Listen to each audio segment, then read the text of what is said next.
पहिले डाउनलोड गरेर राख्नु भएको छैन? हजुर सर।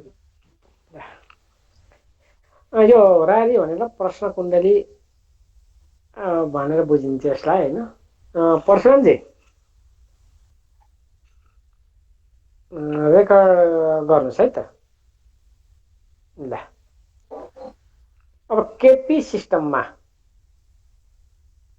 सबैभन्दा अझै महत्त्वपूर्ण यो होरारी, जसलाई हामीले प्रश्न कुण्डली भन्छौँ, यसको कृष्णमूर्ति गुरुले पत्ता लगाउनु भयो। यसको सहायताले हरेक प्रश्नहरूको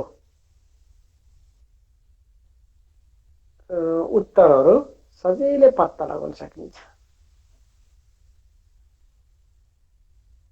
यो किन प्रयोग गरिन्छ भने जसको जन्ममिति छैन, जन्ममिति थाहा छैन, जन्ममिति छ तर समय थाहा छैन, कतै न कतै जन्म समयमा शङ्का छ, अनि स्पेसिफिक प्रश्नहरू, जन्म कुण्डली पनि छ, सबै छ, जन्म समय सबै ठिक छ, तर पनि के हुन्छ भने स्पेसिफिक घटनाहरू, मतलब कुनै पनि नोकरी कहिले लाग्छ त्यो चिनाबाट पत्ता लागिहाल्छ, समस्या छैन। नोकरी त लाग्छ, कुन क्षेत्रमा, मेरो सरुवा बढुवा आदि इत्यादि कहिले हुन्छ, कसरी हुन्छ, मतलब कुनै पनि घटनाहरूको मुख्य घटनाको मतलब मुख्य एउटा प्रश्नको बारेमा गहिराइमा गएर बुझ्नको लागि होरारी कुण्डलीको प्रयोग गरिन्छ। यो पनि कसरी बनाइन्छ भने जन्म कुण्डली जस्तै गरी चिना बनाइन्छ। यसमा 1 देखि 249 वटा अङ्कहरू प्रयोग गरिन्छ। 1 देखि 249 वटा अङ्कहरू भन्नुको अर्थ के रहन्छ भने सबलड, जसलाई उपनक्षत्र स्वामी भन्छौँ हामीले, 249 वटा उपनक्षत्र स्वामी हुने हुनाले त्यही 249 वटा अङ्कहरू प्रयोग गरेर हरेक एक अङ्कको एउटा चिन्ह बन्छ। 1 नम्बर अङ्कको एउटा चिन्ह, 2 नम्बर अङ्कको एउटा चिन्ह, 3 नम्बर अङ्कको एउटा चिन्ह, यसरी युनिभर्सल 249 वटा चिन्हहरू अलग अलग रेडी हुन्छन्। जो कसैले प्रश्न सोध्यो भने सोही आधारमा तो जतिखेर प्रश्न सोध्छ त्यतिखेरको अङ्क लिने, अर्थात् उसको मनमा कतिखेर प्रश्न उठ्छ, प्रश्न उठ्दाखेरिको उसको मनमा कुनै एउटा अङ्क फेरि रोज्न यसरी पठाउनु पर्छ कि उसलाई कुनै उसले हुनसक्छ मलाई यो नम्बरले सुत्छ त्यही भएर यो नम्बर भने, अथवा मेरो मनमा यो प्रश्न नम्बर आइरहेको थियो यही नम्बर भने, यसरी हुँदैन। प्रश्न सोच्ने मतलब प्रश्न त पहिल्यैदेखि हुन्छ उसको मनमा, अब म विदेश जाँदैछु त कहिले जान्छु कि जाँदिन आदि यस्ता प्रश्नहरू उसको मनमा त पहिल्यै उठिसकेका हुन्छ। जब प्रश्न उठ्छ त कहिले मात्रै उठ्छ त भन्दा चन्द्रमाले उसको प्रश्नसँग कनेक्सन हुँदाखेरि मात्रै प्रश्न उठ्छ। मतलब ग्रहले जहिले पनि उसको मनमा गएर क्याप्चर गरिसकेपछि त्यहीसँग सम्बन्धित प्रश्न उठ्थ्यो। उसले प्रश्न जब मनमा उठ्यो त्यही बेलामा एउटा नम्बर पनि उसलाई भन्न लगाउने, जुनसुकै आओस्, 1 आओस् कि 249 आओस् कि 150 आओस् कि जतिसुकै आओस्, एउटा नम्बर उसलाई भन्न लगाउने। उसलाई नम्बर भन्न त्यस्तो अप्ठ्यारो भयो भने एउटा ठुलो किताब 249 वटा भन्दा बढी पेज भएको एउटा किताब दिएर उसलाई छान्न लगाउने, नभए उसलाई गोला थुत्न लगाएर त्यही गोलाबाट 249 मध्ये जुन अङ्क आउँछ त्यही अङ्क। नमस्कार गुरु। नमस्ते सर, नमस्ते। आराम हुन्छ सर? हजुर हजुर गुरु, आराम। यसरी हामीले प्रश्न कुण्डलीको प्रश्न छनौट गर्छौँ। गुरु एक समयमा धेरैवटा प्रश्न सोध्न मिल्छ?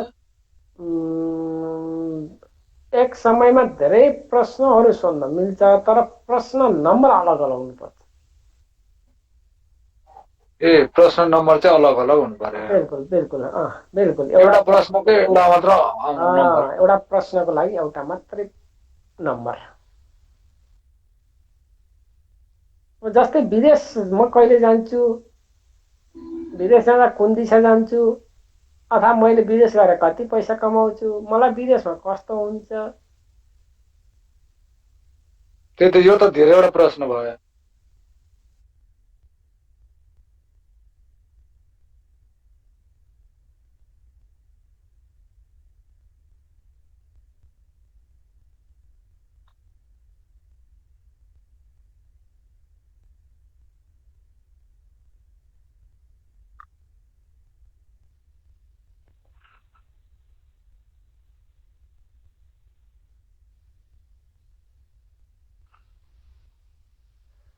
प्रश्न ज्योतिष अथवा होरारी ज्योतिषलाई दैवीय सहायताको रूपमा प्रयोग गरिन्छ। हर कण तथा ब्रह्माण्डमा अवस्थित सम्पूर्ण जीवहरूमाथि भगवानको कृपा दृष्टि तथा उसैद्वारा नियन्त्रित हुने हुनाले सामान्य नियमहरूको पालना गरियो भने उसको इच्छालाई अग्रिम रूपमा जान्न सकिन्छ। यो त हामी सबैलाई थाहा भएको कुरा हो। अब दैवीय शक्तिद्वारा नै हामी सञ्चालित छौँ। जे हुने कुरा हो पूर्व निर्धारित भइसकेको छ। एउटा लियो टल्स्टायको नाटक थियो नि, शेक्सपियरको। त्यो नाटकमा के भनिएको छ भने भगवान एउटा डाइरेक्टर हो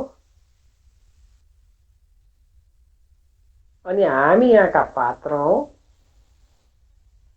हामीले खेलिरहेको फिल्म भगवानले पहिले लेखेर राखेर त्यही सुटिङ अनुसार हामी चलिरहेका छौँ।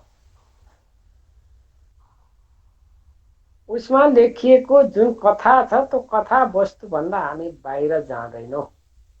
भलै हामीलाई थाहा छैन कि यो कथा के लेखिएको छ, जे गरेको छु मैले गरेको छु भन्ने हामीलाई भ्रम त सधैँ रहिरहन्छ, तर त्यस्तो होइन। सबै उसले लेखेर हामीलाई यहाँ पठाइदिएको छ। आज हामी यहाँ बसेर यसरी सँगै गफ गर्नु पढ्नु पनि उसैको इच्छा हो। मतलब उसैको किताबमा यो पूर्व लेखिसकेको हुनाले हामी यहाँ यसरी बसेर पढेका छौँ। हामीले के बुझ्नुपर्छ भने कुनै दिन मान्छेलाई दुःख आउँछ, कुनै दिन सुख आउँछ। दुःख आउँदाखेरि एकदम आत्तिने, सुख आउँदा मात्तिने, यसो कुनै आवश्यकै छैन। दुःख पनि के बुझ्नु पर्यो, उसले मेरो परीक्षा लिएको छ, यो आफै हटिहाल्छ। कति दिन पो रहन्छ भनेर उसैमाथि छोडिदिने। सुख आउँदा पनि यो केही होइन, यो हट्नेवाला छ, सुख त कति छेडेको, फेरि दुःख आउँछ नि भनेर पहिले बुझेर बस्नु।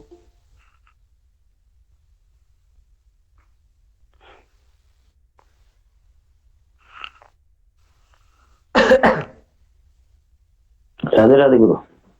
हजुर राधे राधे।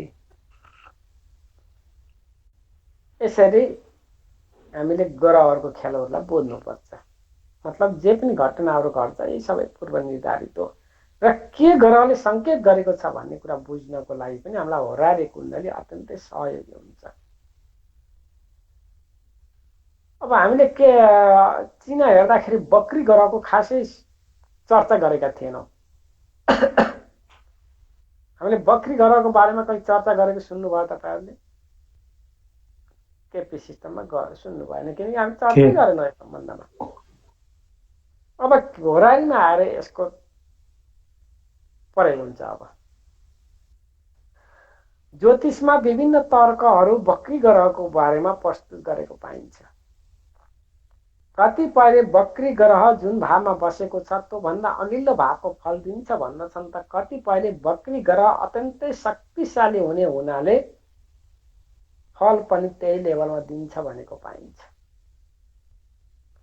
तर्क जेसुकै भए तापनि बक्री ग्रहको प्रभाव कुनै न कुनै रूपमा अवश्य पनि पर्दछ। जन्म कुण्डली भन्दा प्रश्न कुण्डलीमा बक्री ग्रहको बारेमा विशेष ध्यान दिइन्छ। जातकको प्रश्नसँग बक्री ग्रहको प्रत्यक्ष सम्बन्ध रहेको हुन्छ। बक्री ग्रहले निम्न असर देखाउँदछ। बक्री ग्रहलाई हमेशा प्रश्नको असफलतासँग बुझिन्छ। अब मानिलिउँ कुनै जातकले प्रश्न सोध्यो, 149 नम्बरको प्रश्न सोध्यो उसले, 149 नम्बरको चिना बनाउन उसले पठाएर सोही नम्बरबाट ल मेरो विवाह हुन्छ कि नै भन्यो। अब हामीले विवाहको लागि सप्तम भावको उपनक्षत्र स्वामी हेर्छौँ। सप्तम भावको उपनक्षत्र स्वामी जुनसुकै ग्रह किन नहोस् त्यो ग्रह गएर बक्री ग्रहको नक्षत्रमा बस्यो भने के बुझ्नु पर्यो, हे अहिले तेरो विवाह हुँदैन है, विदेश जान्छु किन भने अब सक्यो त विदेश जान सक्दैनस्। मतलब के बुझ्नु पर्यो भने बक्री ग्रहसँग कनेक्सन भयो भने प्रश्न असफलतामा गएर टुङ्गिन्छ। 2 नम्बरमा यदि बक्री ग्रहको नै नक्षत्रमा छ भने, ग्रह पनि बक्री छ, अझै भएन भने त्यो ग्रहको नक्षत्र स्वामी पनि बक्री छ, त झनै असफलता नै भनेर बुझ्नु पर्यो। यदि बक्री ग्रह मार्गी ग्रहको नक्षत्रमा छ भने के बुझ्नु पर्यो भने जब त्यो बक्री ग्रह छ नि, मानिलिउँ गुरु रहेछ सप्तम भावको उपनक्षत्र स्वामी, गुरु बक्री छ, तर गुरु गएर बसेको छ सूर्यको नक्षत्रमा भने के बुझ्नु पर्यो, सूर्य त बक्री हुँदैन, सधैँ मार्गी हुन्छ, गुरु त बक्री छ। त्यसमा के बुझ्नु पर्यो भने जहिले गुरु मार्गी भन्छ, मतलब जहिले गुरु बक्री हटेर सिधा हिँड्न थाल्छ त्यो समयपछि मात्रै उसको विवाह हुनेछ भनेर बुझिन्छ। भन्न खोजेको यदि बक्री ग्रह मार्गी ग्रहको नक्षत्रमा छ भने केही विलम्बको साथमा सफलता प्राप्त हुनेछ जब बक्री ग्रह मार्गी हुनेछ। के बुझ्नुपर्छ भने जहिले पनि राहु र केतु सधैँ बक्री हुन्छन्, यिनी कहिले पनि मार्गी हुँदैनन्, सधैँ बक्री हुने हुनाले यिनीलाई बक्री भनिँदैन, यी नर्मल ग्रह हुन्। चन्द्रमा र सूर्य पनि कहिले बक्री हुँदैनन्, यी पनि नर्मल ग्रह हुन्। मतलब राहु केतु सूर्य र चन्द्रमा यिनी मार्गी ग्रह हुन्। बाँकी रहेका अरू ग्रह सबै बक्री हुन्छन्। यसरी बुझ्नुपर्छ है। त्यस्तै गरी यदि मार्गी ग्रह नक्षत्र स्वामी पनि मार्गी छ तर उपनक्षत्र स्वामी बक्री छ भने, मतलब ग्रह पनि मार्गी छ, नक्षत्र स्वामी पनि मार्गी छ, तर उपनक्षत्र स्वामी बक्री छ भने केही ढिला भएर काम बन्नेछ। काम त बन्ने छ तर ढिला, काम चाहिँ रोक्दैन तर ढिला। यदि राशि स्वामी, नक्षत्र स्वामी, उपनक्षत्र स्वामी सबै बक्री छन् भने नतिजा पुरै नकारात्मक हुनेछ। बक्री ग्रह मार्गी ग्रहको नक्षत्रमा छ तर बक्री ग्रहको उपनक्षत्रमा छ भने केही दुःख चिन्ता तथा विलम्ब पश्चात सकारात्मक नतिजा प्राप्त हुनेछ। नतिजा ढिला तथा असफलतामा परिणत हुनेछ यदि बक्री ग्रह रुलिङ प्लानेटमा अवस्थित छ भने। 3 को स्वामी, होरा स्वामी तथा कमजोर रुलिङ प्लानेटसँग कनेक्सन भए पनि के बुझ्नु पर्यो भने ग्रहहरू यदि बक्री ग्रहको नक्षत्रमा छ भने, बक्री ग्रहको नक्षत्रमा छ भने त काम बन्दैन। अब नत्र ग्रह पनि बकरी छ, उपनक्षत्र स्वामी बकरी छ, तर नक्षत्र स्वामी मार्गी छ, काम बन्छ। त्यही हो कि के बुझ्नु पर्यो भने ढिला, चिन्ता, विलम्ब हुनेछ भनेर बुझ्नु पर्यो। त्यस्तै गरी ग्रह भन्नाले जुनसुकै घटना गराउने ग्रह, मानव सप्तम भावको उपनक्षत्र स्वामी के छ त? सूर्य। यो ग्रह भयो। 4 नम्बरमा राहु, लग्नको उपनक्षत्र स्वामी राहु, राहु ग्रह भयो। पंचम भावको उपनक्षत्र स्वामी सूर्य, यो ग्रह भयो। मतलब के भने ग्रह जहिले पनि बकरी छ मानव, तर नक्षत्र स्वामी मार्गी छ भने त्यो चाहिँ काम बन्छ, ढिलो, विलम्ब, चिन्ता दिएर। ग्रह सबै मार्गी छन्, ग्रह पनि मार्गी छ, उपनक्षत्र स्वामी मार्गी छ, तर नक्षत्र स्वामी बकरी छ। त्यो काम चाहिँ सफलतामा जाँदैन, असफलतामा जान्छ। अनि ग्रहहरू बकरी छन्, त्यही ग्रह बकरी भएको ग्रह रुलिङ प्लानेटमा पनि गएर बस्यो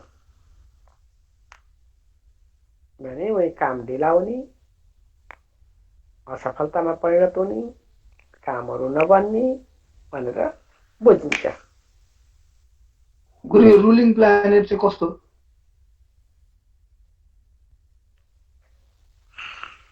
रुलिङ प्लानेट कस्तो भने, रुलिङ प्लानेट भनेर तपाईँले भोलिसक्नु भएछ।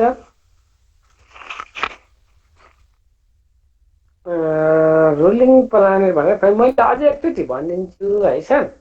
रुलिङ प्लानेटको बारेमा त हामीले राम्रैसँग पढ्नुपर्छ, आउँछ नै। फेरि पनि तपाईँले अहिले सोधिहाल्नुभयो, अहिले भन्यो भने पढ्दाखेरि तपाईँलाई सजिलो हुन्छ है।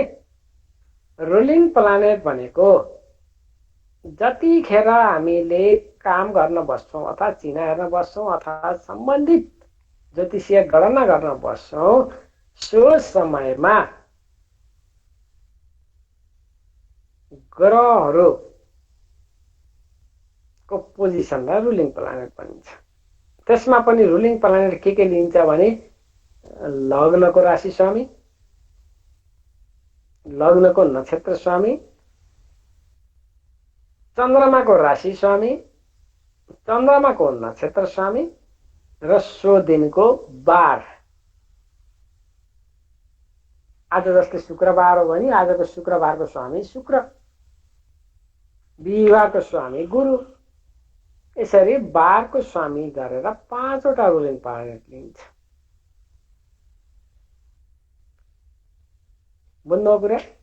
लग्नको राशि स्वामी, लग्नको नक्षत्र स्वामी, चन्द्रमाको राशि स्वामी, चन्द्रमाको नक्षत्र स्वामी, दिनको स्वामी गरेर यसरी 5वटा रुलिङ प्लानेट लिन्छ। ती 5वटा रुलिङ प्लानेटसँग राहु र केतु पनि जोडिए भने ती पनि लिन्छ। अब राहु र केतु कसरी जोडिन्छन्, के गर्छन्, हामीले लिँदाखेरि सिकाउँला है।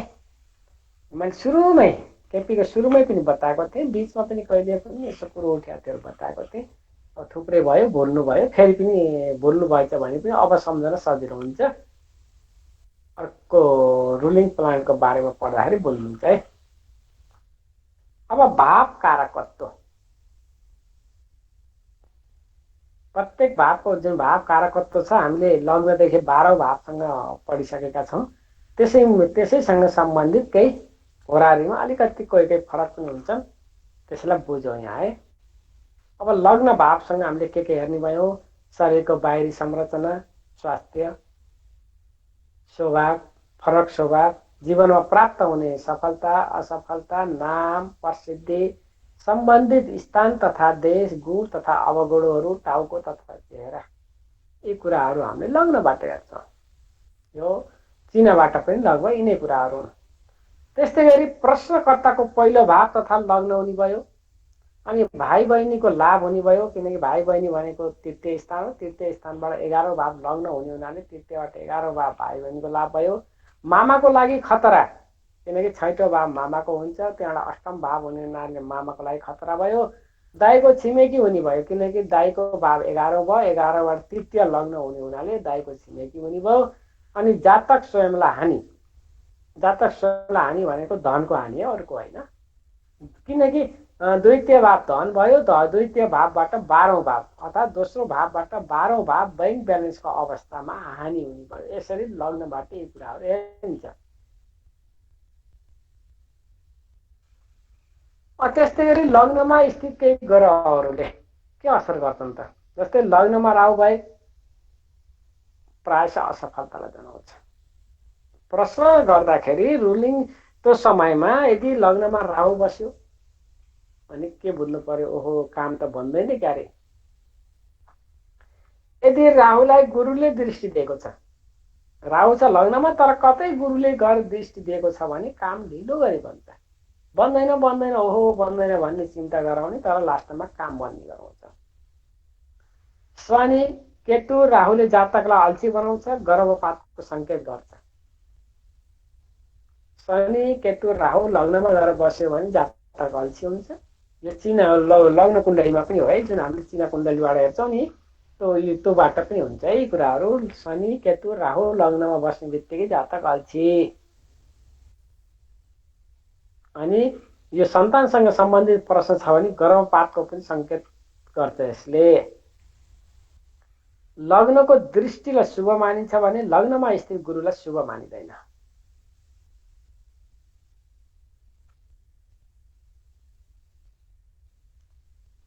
यो यसरी लग्नसँग सम्बन्धित केही कुराहरू भयो। त्यस्तै दोस्रो भावसँग कुरा, दोस्रो भावबाट के हेरिन्छ त?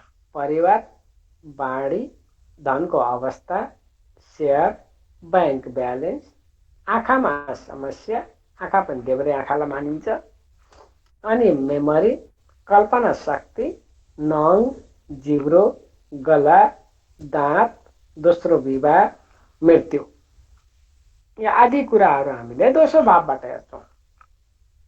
त्यस्तै गरी पैसासँग सम्बन्धित कुराहरू, सम्पूर्ण कुराहरू लाभ हानि दोस्रो भावबाट। भाइ बहिनीलाई हानि तेस्रो भावको 12औं भाव हुने हुनाले दोस्रो भावलाई भाइ बहिनीको हानिको भाव। सट्टाबाजी, बिजनेससँग सम्बन्धित कामहरू पञ्चमबाट 10औं भाव हुने हुनाले त्योसँग सम्बन्धित काममा सफलता प्राप्त हुने बुझिन्छ कि भयो। घर जग्गा गाडी दाइ दिदीहरूको, किनकि 11औं घरबाट चतुर्थ भाव हुने हुनाले। पितालाई पीडा नवमबाट 6औं भाव हुने हुनाले। त्यसरी दोस्रो भावबाट यिनी कुराहरू हेर्छौँ। दोस्रो भावमा ग्रहहरू बस्दाखेरि जस्तै राहु बस्यो भने यस्ता जातक धेरै सेवा प्रदान हुन्छन् कि एकदम सर्भिस गर्न भनेपछि अत्यन्तै जागरुक हुने, हलुङ्गो हुने क्या काम गर्नलाई। राहु मङ्गलसँगै भए गलामा समस्या हुन सक्ने, घाँटीमा कुनै न कुनै समस्या अवश्य हुन्छ। राहु र मङ्गल द्वितीय भावमा सँगै बस्यो भने, यो जुन चिनामा पनि हेर्नु होला तपाईँहरूले, राहु र मङ्गलसँगै बस्यो भने उसको गलामा समस्या हुने। केतु शनिसँगै भए जातक अड्केर बोल्ने, भनेको बोल्दाखेरि शब्द निकाल्न नसक्ने, हक्लाउन थाल्ने अथवा भकभकाउन थाल्ने। दुईटामा एउटा भयो नि गुरु? शनि र केतु केही हुँदैन, एउटा मात्रै भयो। एउटा मात्रै भयो। बाणीमा अलिकति अल्छीपन सुस्तपन त आउला, तर त्यस्तो बुझिने गरी आउँदैन।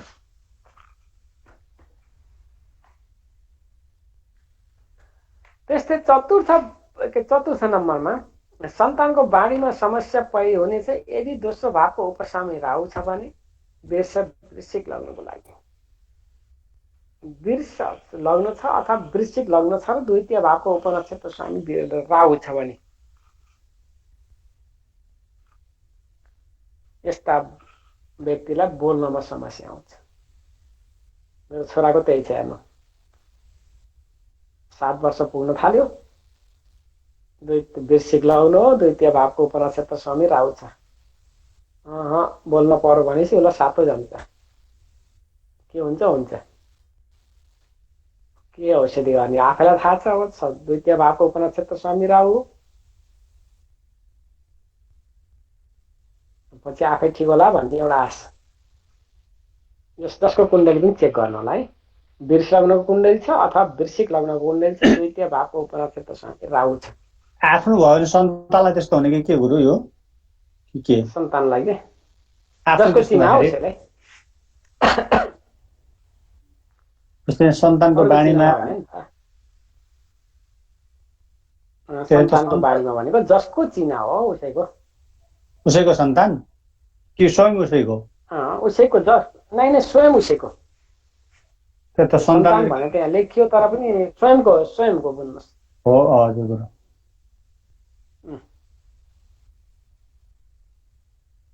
त्यस्तै तेस्रो भावसँग सम्बन्धित भाइ बहिनी, स्वभाव, दाहिने आँखा, साहस, मन, मानसिक झुकाव, छिमेकी, सङ्गी साथी, छोटो यात्रा, सूचना, चिठी पत्र, टिभी, रेडियो, मोबाइल, सूचनाको जानकारी, प्रकाशन, समाचारमा सत्यता, यी कुराहरू हामी तेस्रो भावबाट हेर्छौँ। अब तेस्रो भावमा ग्रहहरू बस्यो भने जस्तै राहु तृतीय भावमा बस्यो भने प्रायः के हुन्छ भने त्यस्ता जातकहरू या त सबैभन्दा जेठो हुने या त सबैभन्दा कान्छो हुने। केतु तृतीय भावमा भयो भने उसको पर्सनालिटी दोहोरो हुने, मतलब उसको व्यक्तित्व मान्छेले बुझ्नै नसक्ने कि उसले कतिखेर कस्तो देखिन्छ कतिखेर कस्तो, उत्तिखेर साधु पनि हुन सक्ने उत्तिखेर चोर पनि हुन सक्ने, उत्तिखेर एकदम सबैको प्रिय भएर बस्ने उत्तिखेर लडाइँ झगडामा अगाडि सरेर हालकाल बनाउने, यस्ता व्यक्तिहरू पर्सनालिटी दोहोरो हुन्छ। लग्नको स्वामी तृतीय भावमा बस्यो भने जातक साहसी र क्षमतावान हुनेछ। गुरु तृतीय भावमा बस्यो भने एकदम अग्लो हुने जातक।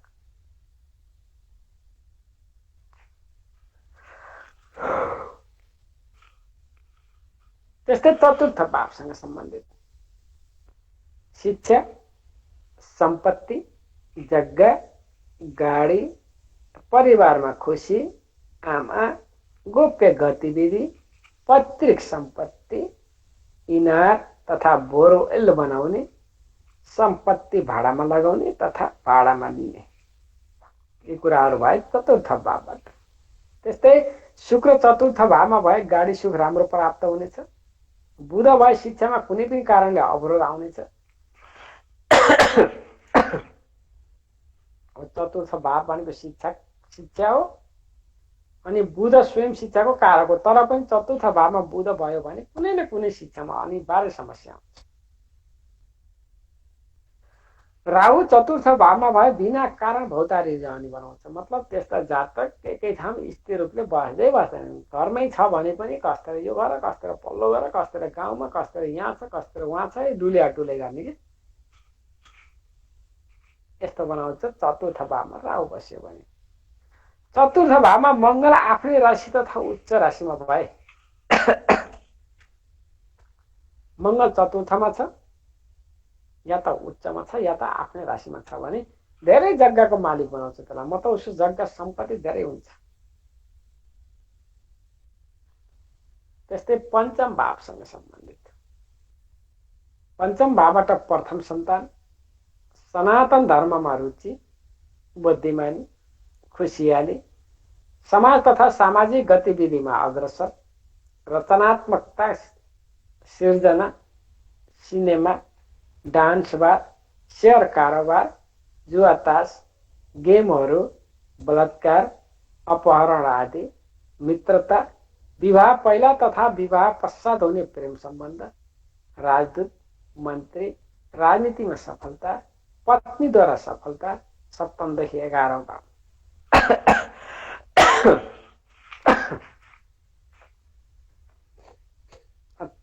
त्यस्तै गरी गुरु र शुक्र पञ्चम भावमा भए अत्यन्तै शुभ मानिन्छ। पञ्चम भाव र 11 भावको कनेक्सन लग्नसँग भयो भने पञ्चम भाव र 11 भावको कनेक्सन लग्नसँग भयो भने लग्नको स्वामीद्वारा अथवा नक्षत्र स्वामी अथवा उपनक्षत्र स्वामी अथवा कुनै शुभ ग्रहद्वारा यस्तो अवस्थालाई अत्यन्तै शुभ तथा सफलताको कारक मानिन्छ। पञ्चम भाव र 11 भावको कनेक्सन लग्नसँग भयो भने अब कसरी मानिलिउँ लग्नको स्वामी र पञ्चम भावको स्वामी गएर लग्नमा बस्यो 1 नम्बरमा, अथवा लग्नको पञ्चम भावको नक्षत्र स्वामी नवम भावको पनि नक्षत्र स्वामी गएर लग्नमा बस्यो, त्यो पनि प्लस पोइन्ट। उपनक्षत्र स्वामी गएर लग्नमा बस्यो त्यो पनि ठिक। नभए लग्नको राशि स्वामी कहीँ बसेको छ, कहीँ बसेको छ, त्यसले पञ्चम र नवम भावको राशि स्वामी अथवा नक्षत्र स्वामीलाई कहीँबाट दृष्टि दियो भने पनि अथवा सँगै बस्यो भने पनि यसलाई अत्यन्तै शुभ मानिन्छ। यस्तो जातक अत्यन्तै भाग्यमानी साबित हुन्छ। बुझ्नु यो नियमलाई एकदमै परेको हुन्छ। तपाईहरूले वैदिकमा पनि यसलाई जोड्न सक्नुहुन्छ। ल चिन्ह हेर्ने बित्तिकै 5 र 11 को कनेक्सन लग्नसँग हुने बित्तिकै अत्यन्तै भाग्यमानी, उसले जे काममा हात हाल्छ त्यही सफलता हुन्छ। यस्तै ठुला ठुला गफ गर्छन् कि तिमीले नगरेर हो नि, गरे त के भएर असफल भन्छ, हामी कहिले असफल भएको छौँ, हामी त गरेर छौँ, हामी त ठुलो सोच्छौँ भन्छन्, अरूलाई अर्थी उपदेश दिन्छन्। यस्ता व्यक्तिले बिचरालाई के थाहा 5, 8, 12 कनेक्सन भएका व्यक्तिहरूको हालत के हुन्छ भनेर। यिनलाई त्यो असफलता भनेर हात लाग्दैन, त्यही भएर यिनीहरू ठुल्ठुला कुरा गर्छन्, अरूलाई उपदेश दिन्छन्, ठुल्ठुला किताबहरू लेख्लान्। सोचो धनी बनो भन्ने किताबहरू छन् नि यिनलेका, हो त्यस्तै किताबहरू लेख्ने यस्तैले हो। यिनीहरूले जे सोचो पुरा हुन्छ, अरूलाई पनि त्यस्तै सोच्छन् बिचरा, अब त हुँदैन। गुरु पञ्चम भावमा हुँदा सन्तान सुखमा कमी हुन्छ, किनकि गुरुले जहाँ बस्छ त्यही हानि गर्छ भन्ने जुन मान्यता छ नि, गुरु र शुक्र सँगै हुँदा अत्यन्तै शुभ हुने, सिंगल गुरु हुँदाखेरि सन्तान सुखमा कमी हुने।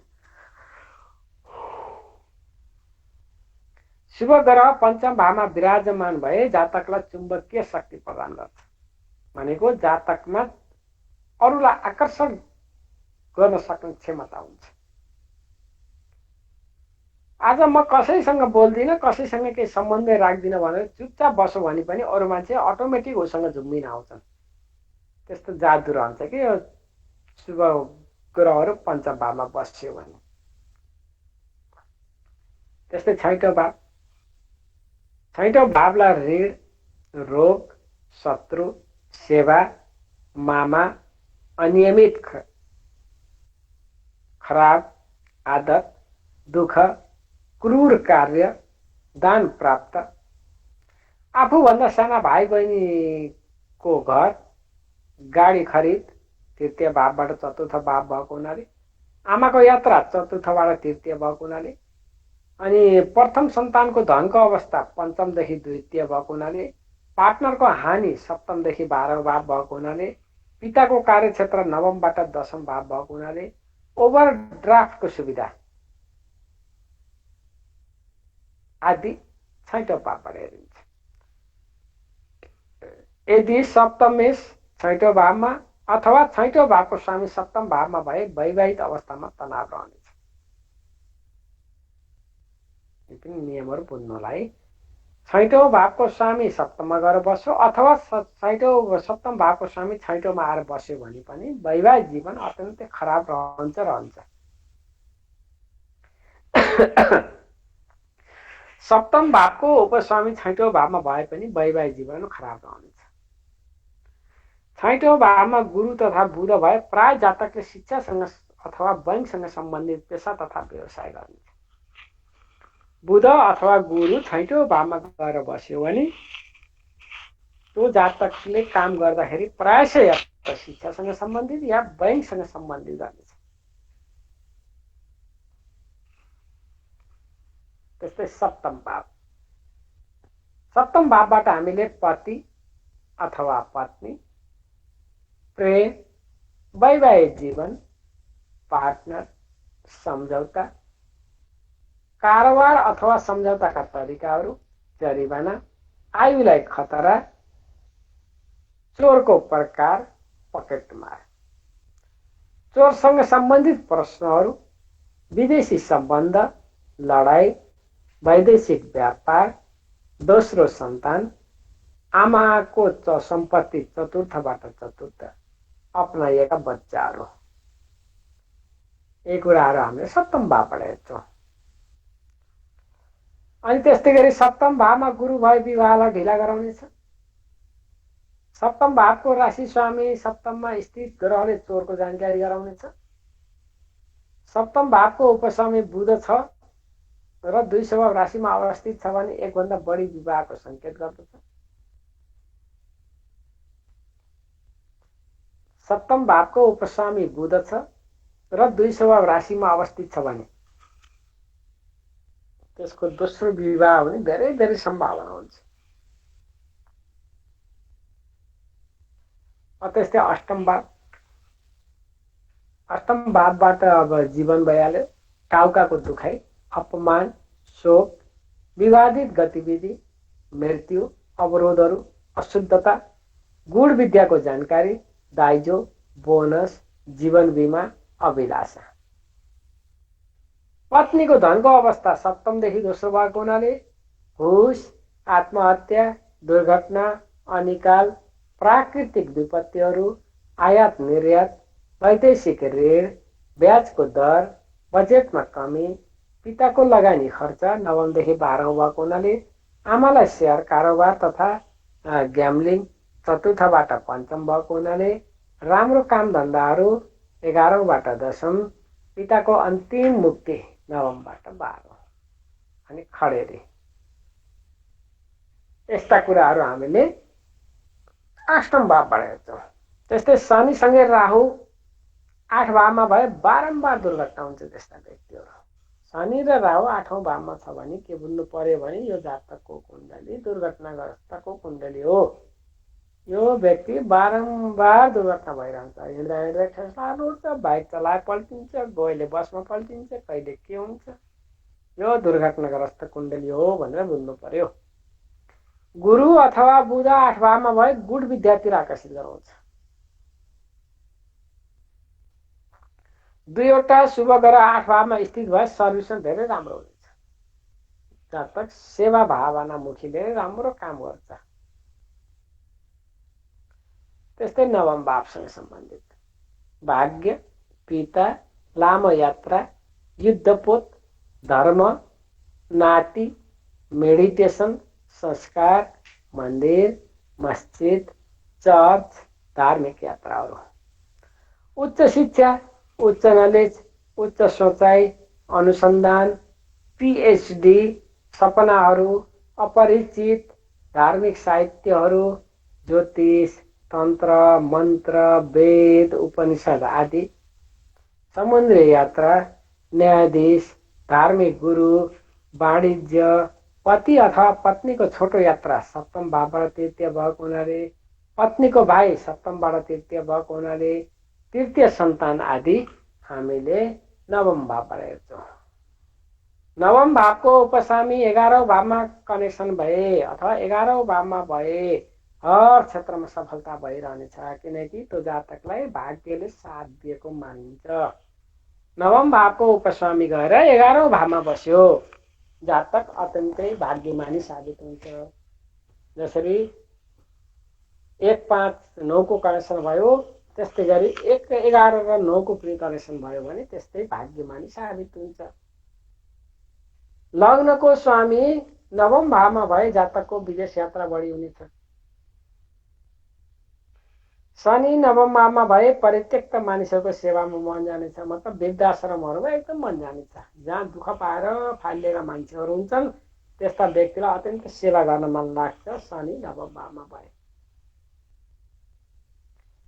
त्यस्तै दशम भावसँग सम्बन्धित, दशम भावबाट पेसा, कामहरू, सफलता, स्ट्याटस, व्यवहार आचरण, नियन्त्रण, गुणहरू, सम्मान, प्रमोसन, पिताको अन्तिम मृत्यु तिथि, पिताको मृत्यु नवमबाट दोस्रो, कर्मचारी, आफूभन्दा माथिका कर्मचारीहरू, सरकारी आदेश, कृषि, डाक्टर, औषधि, अख्तियारी, तीर्थ, न्यायाधीश, निर्णय, प्रधानमन्त्री, मुख्यमन्त्री, राष्ट्र प्रमुख, राजनीतिक अवस्था, पिताको धन अवस्था, भाइलाई दुःख पीडा तृतीय भावबाट अष्टम, सन्तानलाई समस्या पञ्चम भावबाट छैटौं, चाहना इच्छा पूर्तिमा रोकावट 11औं भावबाट 12औं।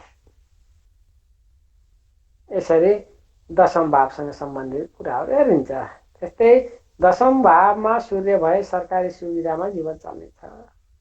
मतलब दशम भावसँग सूर्यको कनेक्सन हुने बित्तिकै जातकको सेवा अथवा जातकको खर्च अथवा जातकको जीवनयापन सरकारी पैसाबाट हुनेछ।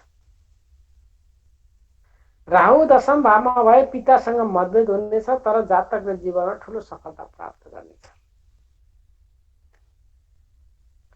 शनि दशम भावमा भए नसोचेको माथिल्लो लेभलमा पुर्याउनेछ, तर अन्तिम समयमा शून्यमा ल्याएर छोड्नेछ।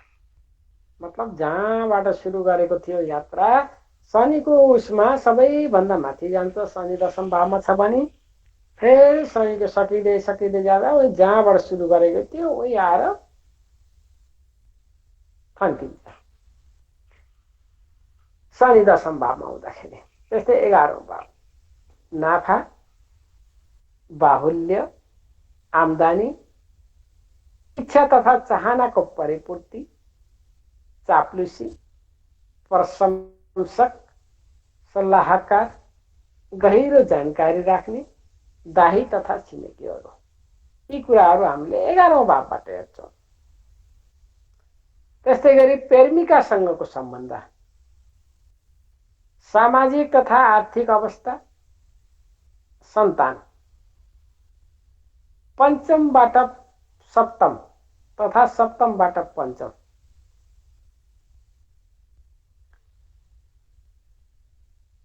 कर्मचारीको वित्तीय अवस्था दशमबाट दोस्रो, दायाँ कान, आमालाई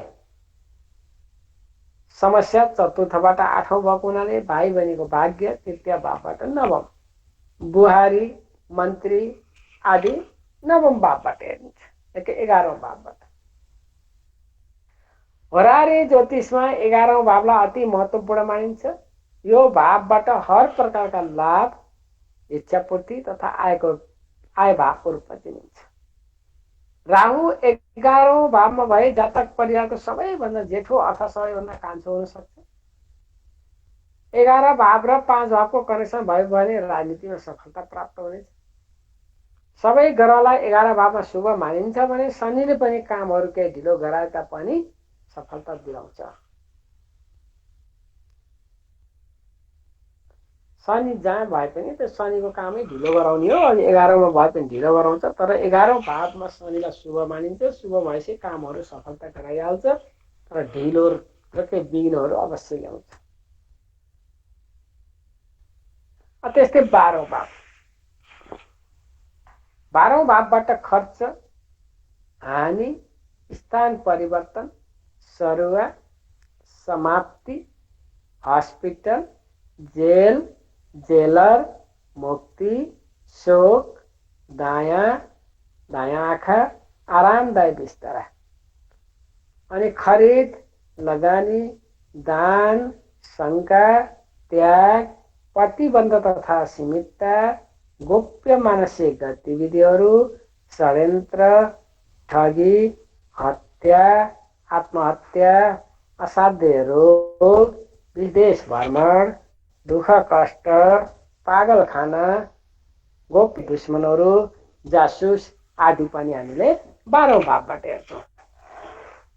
यदि राहु 12औं भावमा बसेको छ भने जातक प्रायः विदेश घुम्न तथा विदेश बस्न रुचाउने स्वभाव हुनेछ।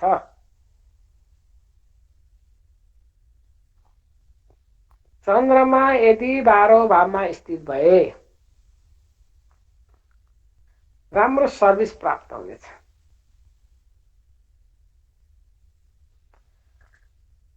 कानुनीसँग सम्बन्धित प्रश्न छ र राहु 12 भावमा भए या त जातकलाई सजाय मिल्नेछ या के सिद्धि मिल्नेछ।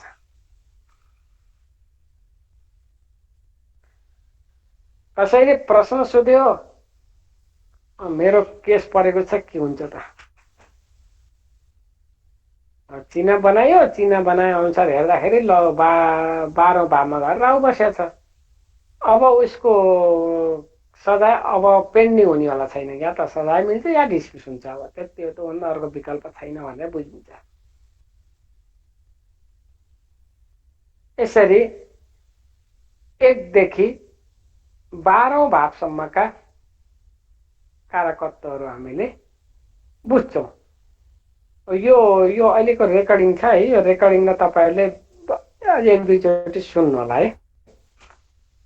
परशुरामजी स्टप गर्नुहोस् है।